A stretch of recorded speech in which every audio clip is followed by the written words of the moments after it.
Welcome to the most recent version of the Reminger Report podcast on emerging technologies. My name is Zach Pyers, and I'm happy today. We're hosting a special edition of the Reminger Report podcast. We are hosting a law clerk intern edition of the Reminger Report podcast, and I'm fortunate and lucky to have one of our law clerks who's joining us here over the summer, as well as one of our interns from the Law and Leadership Institute to today's special edition. If you would, just both of you, Adam and Victoria, would you take a moment just to introduce yourself to our audience? Hi, Zach. I'm Adam. I'm one of the law clerks this summer at Reminger, and I had the pleasure of looking into this topic about the gig economy, and I'm also excited to be joined today by Victoria, who shall explain the Law and Leadership Institute. Hello, I am Victoria. The Law and Leadership Institute is a place where kids can learn about law. We are really fortunate and lucky to be able to support the Law and Leadership Institute. We are happy that both of you are joining us here today. Victoria, would you like to start the interview for us? Understanding that there is no universally accepted definition of the gig economy. What are the important aspects of the gig economy for our conversation today? Thank you, Victoria. That's a really good question. So we're talking about the gig economy and its impact, especially on tort law.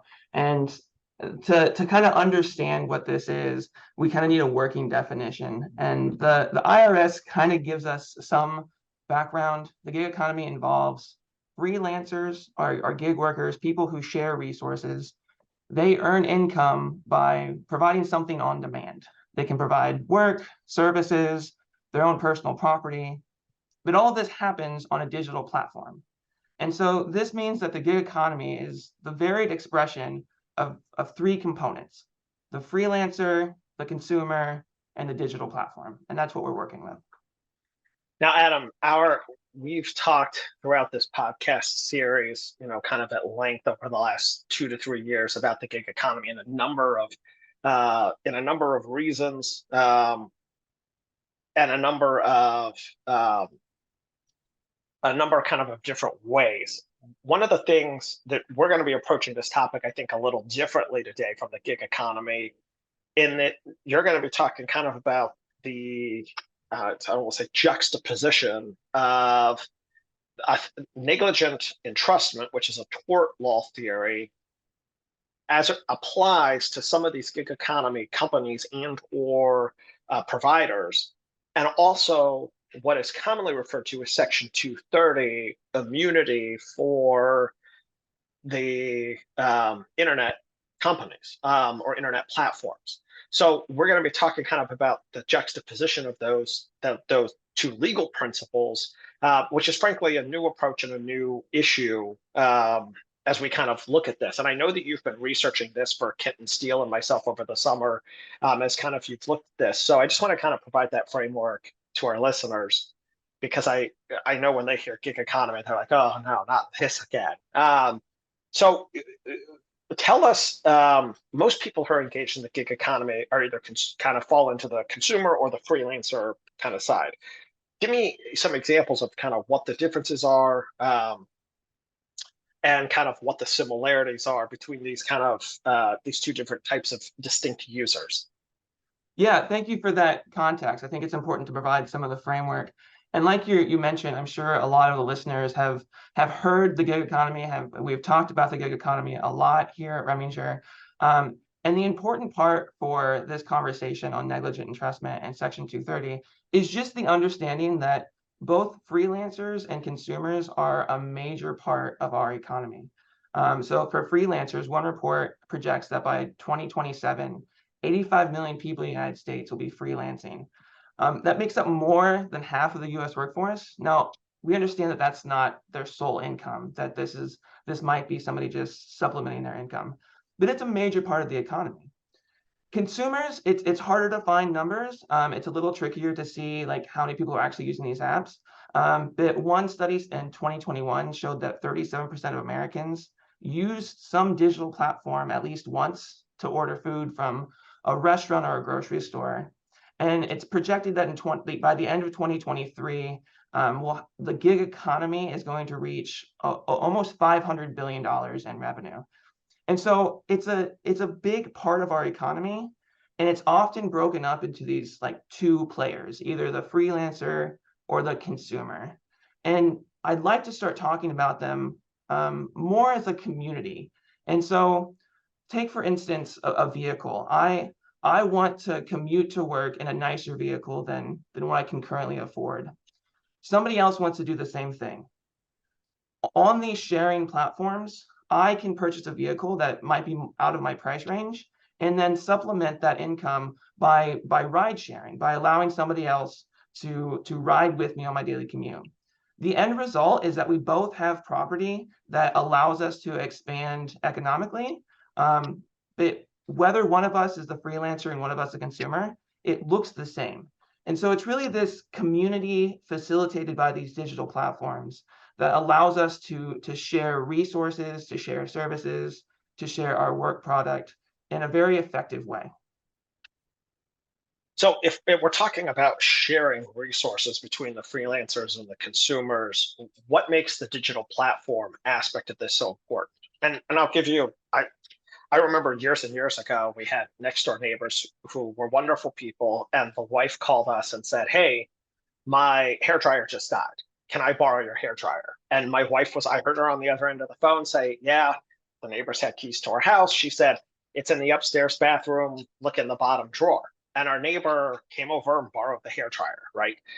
That's another aspect when you were referring to, the car share that you just described. But, we did this with in the example that I gave you with the hairdryer, we're doing it just with a phone call. Why is the platform such an important aspect of this discussion? I think that's a very important part of the kind of the ongoing development of the gig economy, because the activity that we're talking about has been going on for years. I mean, people have shared sugar across the fence posts for generations. And a good example is like sharing a vacation home. We talk about Airbnb as part of the gig economy. People have shared vacation homes for years. What makes it such a big deal and why its impact on the economy is so important is that the digital platform really facilitates exponential growth in the area. So it connects people that would otherwise be strangers and otherwise couldn't do this as efficiently in a community that allows this exchange.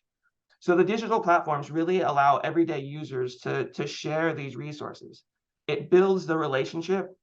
Importantly, it sets the prices some of the time, or at least the portion of the commission.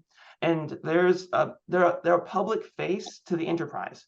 So they build user respect. And the reason that's important is that some economists have started calling these network orchestrators.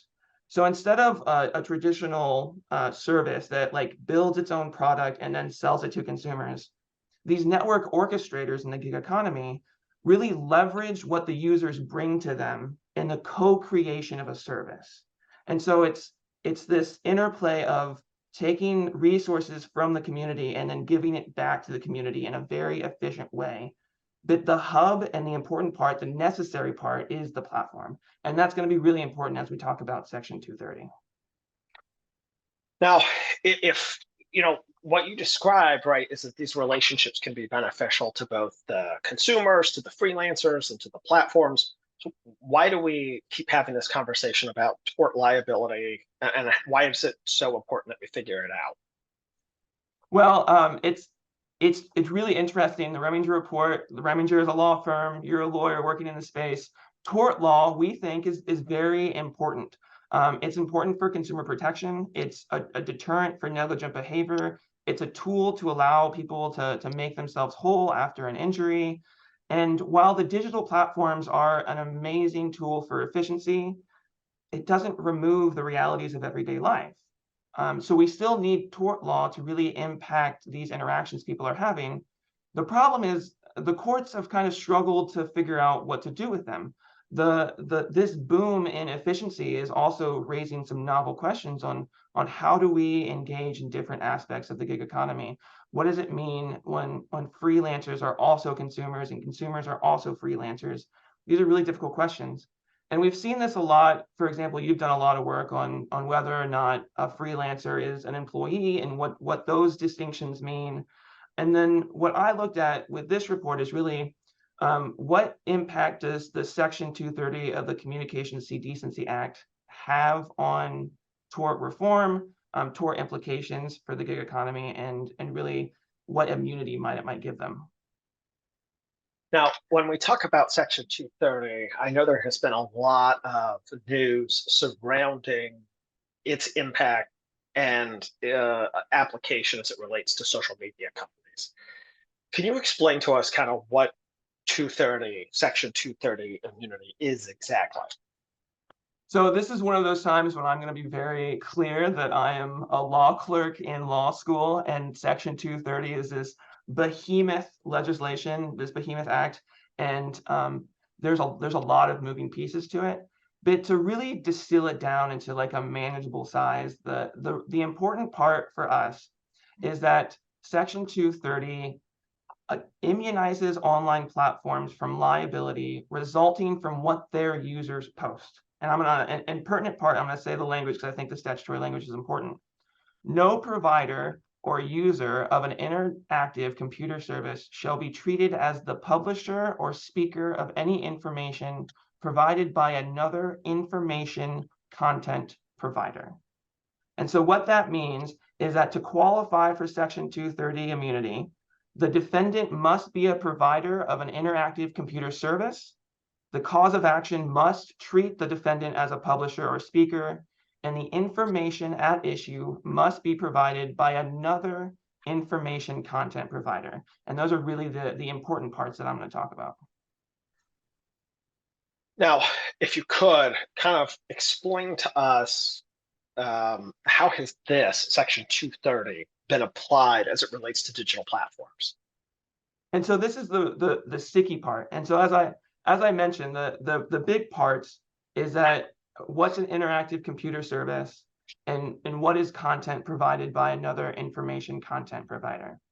And we've talked a lot about this in like the social media space, and social media platforms have been found as providers of interactive computer services. What people might be surprised about is that digital platforms in general have kind of a pretty broad definition of what a provider of interactive computer services are. So search engines, online retail sites, Amazon, eBay, online dating sites, Match.com, all of these sites are providers of interactive computer services. So almost without exception, most digital platforms have fallen under this umbrella. So really, the important question is, what makes information provided by another information content provider? And this is where digital platforms have some tricky questions to kind of figure out. And there are two cases that have really been developed in this area. And so if Section 230 immunizes these digital platforms from information provided by another information content provider, what happens when the information is not? And so, for example, there's a case, Doe versus Internet Brands, out of the Ninth Circuit. And in that case, the plaintiff was a model. And the platform in that case was this digital platform that connected models with other talent service agents, whether that be photographers, talent scouts, any number of things. And there's a California statute that imposed a duty to warn. And unfortunately, in this case, a model was using the site, and some people with ill intent were also using the digital platform to hire models, get them to a discrete location, and assault them, which is what happened to Doe in this case. The important part of the case happened when the digital platform actually obtained information from a source outside of the digital platform. The case doesn't really describe what it is, but whether it be police reports or news stories outside of the digital platform, they received information from a third party. And because the information was not provided by an information content provider on the digital platform, Section 230 did not immunize the digital platform. And so the courts found that the digital platform had a duty to warn Doe, the model in this case, of the possible ill intent that these people had in using the platform. And that was like the first break in it. So if information comes from outside of the digital platform, that's not covered by Section 230. Fast forward a few years, and in 2018, the Ninth Circuit again had this question: what if the information comes from inside the platform? And that's another big question. If the information comes from inside the platform, that sounds like it really falls within Section 230, unlike the information outside the platform. And the important part for it's HomeAway versus City of Santa Monica. The City of Santa Monica created this ordinance that required these short-term rentals to be licensed to rent vacation spots. So HomeAway is like Airbnb or Vrbo. There's a lot of these sites that help people share vacation homes. And Santa Monica said they have to be licensed. And the digital platform said, you're requiring us to monitor user-provided content. User-provided content falls squarely within Section 230. Therefore, we're immune. We shouldn't have to follow this ordinance. And the court made a very important distinction.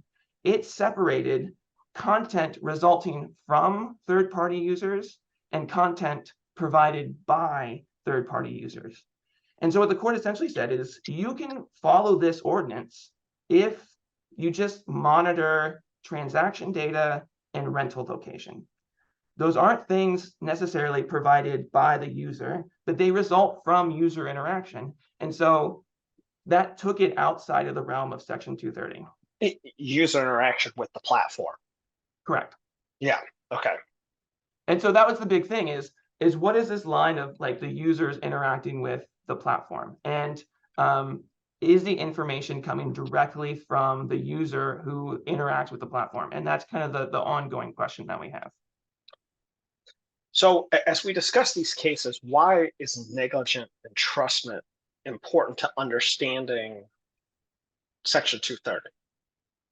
So it's really important to understand that these two recent cases that kind of look at Section 230 in novel ways both arise out of this independent duty established by statute. And so in Internet Brands, it was a California statute that imposed this duty to warn. In HomeAway, it was the city ordinance that required short-term rentals to be licensed. And so when we look at this, when we look at tort liability broadly, the question is, well, is there some sort of common law duty that courts could impose on these digital platforms when talking about Section 230 immunity? And in this research that we've looked at, it's negligent entrustment. And so does negligent entrustment impose a common law duty on these digital platforms that might break through Section 230 immunity, if that makes sense? Yeah. So if negligent entrustment could potentially impose liability on digital platforms, what actions should the platform potentially be taking to kind of avoid that liability? Well, so negligent entrustment is complicated in and of itself. It's a lot like Section 230, where there's dense resource of interpretation on what negligent entrustment can mean. But the crux of negligent entrustment for many jurisdictions is the knowledge that the entruster, so the person entrusting the entrustee, the knowledge of the entruster regarding the foreseeability of harmful activity by the third person. So is the harmful activity, the potential harmful activity, foreseeable? And can the entruster reasonably foresee that possibility? And if so, a failure to take precautions or to avoid injury constitutes negligence. And when we talk about digital platforms, there's really two questions that we have to ask ourselves. How do they know about this information? So how is this information foreseeable? And if they have this information, what are they supposed to do about it? And the how do they know about it is really the Section 230 question, because as we talked about, the Section 230 is the information generated by users. And so from this case law, what we've found out is that if it comes from outside reports, it's not covered by Section 230. That's what Internet Brands taught us. Anything from outside the digital platform is not covered. Also, likely internal safety measures. So for example, Lyft and Uber have found that prepaid credit cards for users is an indication that the user might be using the app for ill intent. So if Uber or Lyft kind of receive this notification and say, this could be bad, they could reasonably foresee that the user is going to use the digital platform for ill intent, and that could be under the negligent entrustment area. The most complicated issue are reviews. And so if you use a digital platform, whether it's Uber, Airbnb, a lot of these like interactions or resources, both the freelancers and consumers can rate each other, can leave reviews. That's user-generated content. By the very plain language of Section 230, that is almost certainly immunized. The question that we get from HomeAway is, at what point does the information move from provided by the user to resulting from the user information? So let's say that these platforms, with the advent of AI, can aggregate user reviews and can make it more than just information provided by the user. If they can connect it with safety measures, or if they can connect it with trend reports, at that point, it might cross the line that HomeAway has delineated and might fall outside of Section 230 immunity. And the last question, and the easier question, is what do they do about it? And the digital platforms are really going back to their network orchestrators. They are the ones who are allowing people to connect. They're the ones who are facilitating these relationships. And so really that means they have to sever that connection. If there is this foreseeability to avoid negligent entrustment liability, severing that connectivity is really the precaution that needs to be taken, if that makes sense. It does. It does. Adam, I really appreciate you taking the time, and if Victoria's there, tell her we appreciate her being on the podcast as well. We will look forward to joining our next episode, but thank you for joining us here today. Thanks for having me. It was a great research, and I enjoyed the topic greatly. Great. Thank you.